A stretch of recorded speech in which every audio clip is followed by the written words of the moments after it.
Bonjour, bienvenue dans une nouvelle vidéo. Alors on va faire une île flottante.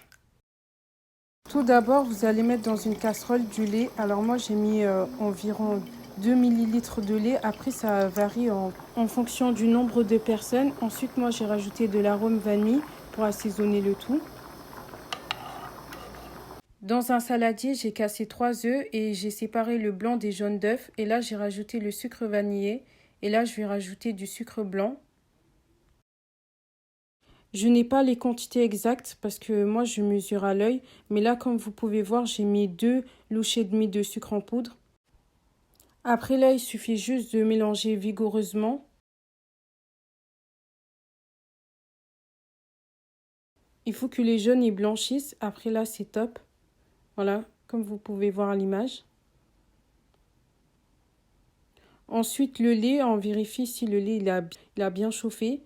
Et ensuite on met le lait chaud sur la préparation qu'on a fait précédemment. On verse tout. Après, on mélange vigoureusement encore une fois. Une fois qu'on a bien mélangé, on reverse dans la casserole. Après, on continue à mélanger pendant 10 minutes et la crème anglaise, elle est prête. Ensuite, vous laissez reposer la crème anglaise et là, vous attaquez les blancs. Moi, j'ai mis dans mon robot pâtissier les blancs et j'ai mis à puissance maximum pour que les blancs ils puissent bien monter. Comme vous pouvez voir à l'image, là, ça commence à bien monter là. Une fois que vous avez obtenu cette texture, vous rajoutez du sucre pour que les blancs ils soient plus fermes. Et vous continuez à abattre pendant environ 5 minutes et après, ça sera top. Il faut que vous obteniez une texture comme ça. Après, si vous trouvez que les blancs ils sont pas assez fermes comme les miens, vous rajoutez du sucre. Mais moi, je voulais pas rajouter plus de sucre. Je trouvais que c'était très bien comme ça. Et ensuite, vous mettez dans un moule. Et une fois que vous avez mis les blancs dans un moule, vous faites cuire au four. Après, vous pouvez faire cuire au micro-ondes, mais moi, j'ai fait cuire au four. Après, vous enfournez environ 10 minutes et vous vérifiez la cuisson et vous obtenez ça.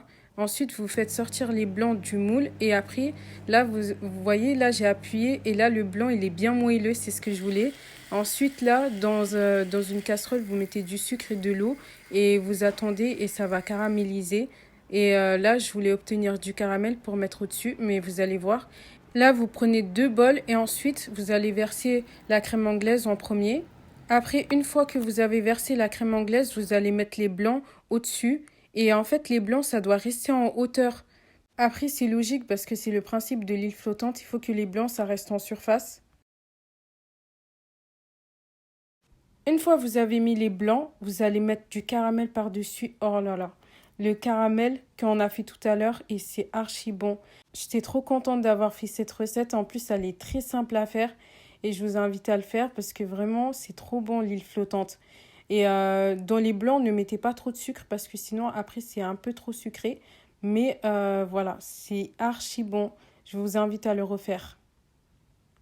Et là, je suis en train de demander à mon père son avis. Et là, tu vois, là, je l'invite à en prendre un parce que voilà, je l'ai fait pour tout le monde. N'oubliez pas de liker, de vous abonner et de cliquer sur la cloche de notification pour ne rien manquer. Et je vous dis bye!